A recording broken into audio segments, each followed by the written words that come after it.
Welcome everyone once again for another episode of the Seed Network. I'm your host, Paul Mayan, and I'm here today with a very special guest, Raghda Adam. Hello. So I can't wait to get into this conversation. How are you? I'm good, thank you. I'm good. Thank you for having me on the show. It is a great opportunity and privilege, and I'm excited. I'm ready. I'm glad. So first of all, I want to start off with, like I always do with my guests, where were you born? And how was that? I was born in Perth, WA, and I mean I can't remember much about my birth, but yeah, I was born and raised in Perth, WA, and then my family moved out in 2015 or 16, one of those years. But yeah, we moved out to Melbourne, and we're in Richmond at the moment. Yeah. Sounds good. And where are your parents from originally? My parents are from Sudan, Darfur specifically, and they moved from Darfur to Lebanon. Oh wow. And then yeah, from Lebanon they migrated to Australia. But before they applied for citizenship, they applied for citizenship in the US. But at that time, it wasn't a great time for people of color. So yeah, they got rejected. They got straight up. What rejected. year was that when they applied for that? I think it was around 2001, Okay. 2002. And I think there was just a lot of, discrimination, there was backlash about certain events that were happening at that time.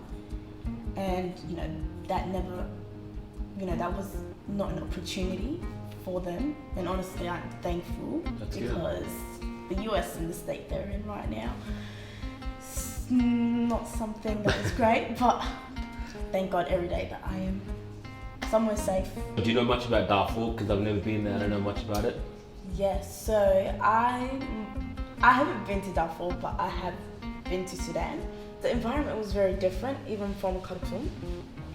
That experience I'm very grateful for. It gave me a sense of appreciation for what they had to, experience. And I think, it was a great experience. That's good. Before we move on to the next question, what is one thing that Darfur is known for, whether it's positive or negative? For people that don't know where Darfur, and where is it exactly in Sudan?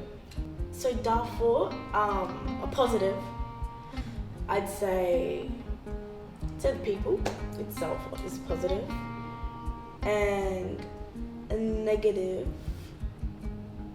I'm not too sure, I haven't thought about a negative. I'm glad there's no negative for now. Yeah, the positive is good, the people. Yeah, and where is it exactly in North Sudan? It's in the west, so yeah, it's in the western Sudan, and it covers a large region of it. There you go. Well, and then your parents moved here, and then you moved to Melbourne. How was Melbourne when you first moved there? Yes, Melbourne was a big change, but it was, honestly, it's led me to where I am now, and I would not change anything about it, because it taught me a lot about the environment, and I'd say it just gave me more wisdom. And I wouldn't say shaped me as an individual, but it led me to God, a change of scenery, a change of just a very different lifestyle. And there were a few bumps on the way, but I'd say Melbourne over Perth, 100%. Yeah, That's good. And another reason why I wanted to come sit down with you is because you won Young Citizen of the Year award last year for 2021. Yes. Let's talk about that, and how did you end up winning that? What were you doing in order to get a chance and to win it? So I'd say it was very when I got the news that I was nominated, it was very shocking, because it was during, I think it was in and out of lockdowns. I would just participate in advocacy groups, and I would partake in a few COVID COVID-19 perspective groups, and I would sign up for these things, I would get involved, and like I realized like, you know, God was placing these desires in my heart, and like I just wanted to do more of these things in a time where people needed help, people needed, I'd say more within cultural diverse backgrounds, like their voices did need to be heard, and it was an interesting time. Along the way, it led me to, you know, winning the award, but that was not my intention at all. Well, that's good, and I think that's why it's so good that you did win that, because you weren't even going for the reward, you were just doing it and helping people. That's amazing, and that also got you in contact with Sandra and Richmond Youth Hub. Yes. Talk about that and your involvement in it. Yes, shout out to Sandra, second Shout out mother. Sandra. Yes, so she is the team leader at Richmond Youth Hub, and she has honestly been a blessing, not just to me, but to each individual that attends that youth hub. And she supports us, she connects us with the right people for whatever needs we need. But yeah, the youth hub has been just a place to debrief and come back to after having a long week or have a long day at school or whatnot. And it's honestly a great place for the kids in the community. But yeah.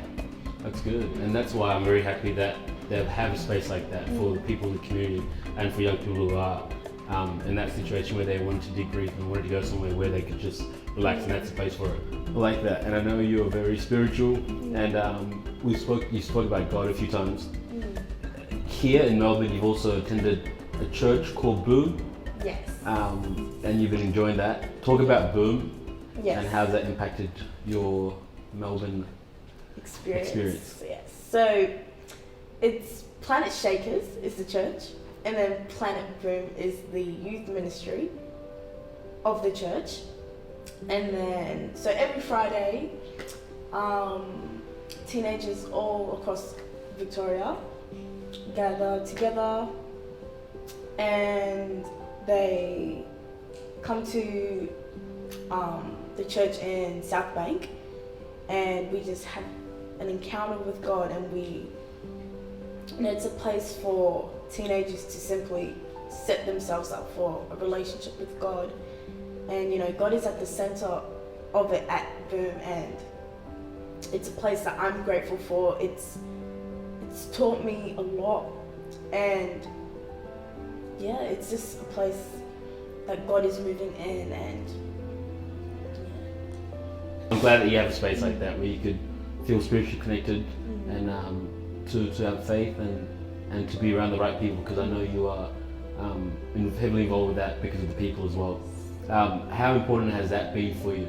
Yes, so being in church is very important to me.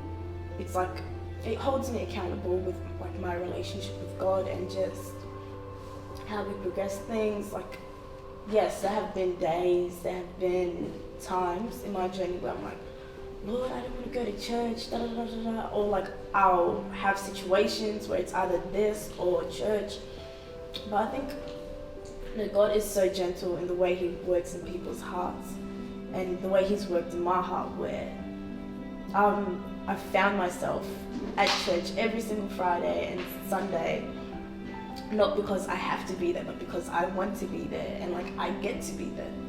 I think people get relationship and religion confused together, and religion will tell you, oh, you can't do this, you can't do that. Religion, like I'd say what people have seen in the media and whatnot, that's religion. But relationship with God is just the way I'm speaking to you right now, or relationship with your parents or your friends. That's how it is. It's simply just you stepping into His presence with all that you are, with all that you have, regardless of where you are in life, regardless of what you have. He doesn't care about your bank account details, your bank account balance, or any of that. And I'd say I'd encourage the audience or whoever's watching just to simply to take that step and just invite Him into your life. Because if he was able to change mine and move so much in my life, then he can 100% do it for you. But I'm glad. That's amazing that you're very connected with God. And I think everyone that I bring on the show is here for a reason, and I think in general people are here for a reason. And the reason is to plant something, and hence why I've called the brand Seed. Do you know what you're here to plant? What I'm here to plant is honestly just to draw people closer to God. I'm only here today because of what He's done in my life and the strength He's given me and the love He's shown me.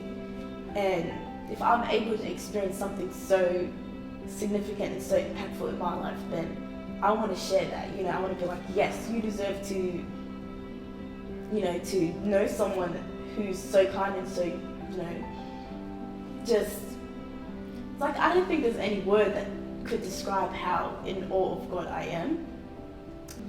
There you go. I'm glad you came and joined and shared your experiences, both with family and with God. And once again, congratulations for winning Young Citizen Award of the Year 2021. And thank you so much for your involvement with Richmond Youth Hub and helping out there as well. I think that's been incredible. The kids do definitely love you. Shout out to Sandra if you're watching this. You've made her an incredible leader and a role model. I wish you the best for next year for your Year 12 studies, and I wish you for the best after that.